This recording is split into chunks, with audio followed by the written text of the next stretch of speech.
मैले last video बनाउँदाखेरि 28 जुनमा थियो। सायद यो क्यान्डलतिर थियो। त्यसपछि मैले त्यतिखेर रिभर्सल लेभल भनेको यो लेभल एउटा, यो लेभल र यसको दुइटाको मिड पोइन्ट दिएको थिएँ। अनि अर्को 29 जुनमा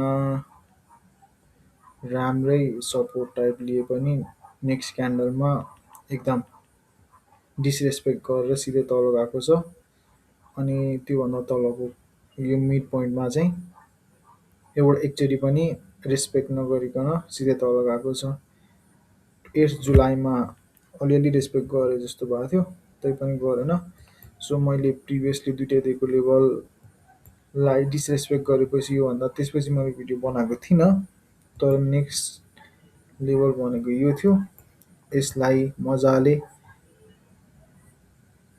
बिचमा रेस्पेक्ट नगरे पनि तलपट्टिबाट एकदमै मजाले लिक्विडिटी लिएर, यसबाट लिक्विडिटी लिएर रिभर्सल एकदमै राम्रो रिभर्सल दिएको छ। अहिले चाहिँ थोरै रिजेक्सन आए पनि अब यो रन भनेको मेरो एक्सपेक्टेसन भनेको यो लेभललाई तल ननिकन यो लेभल सायद लियो भने पनि धेरै तलसम्म जाँदैन। तर मोस्ट प्रोबेबली यो लेभललाई त तल जाँदैन भन्ने हुन्छ हुन चाहिँ। तर मोस्ट प्रोबेबली यो लेभल चाहिँ इनएभिटेबल छ। अनि एकदमै हेर्नुपर्ने सेक्टर भनेको हाम्रो लागि ब्याङ्किङ सेक्टर हुनसक्छ।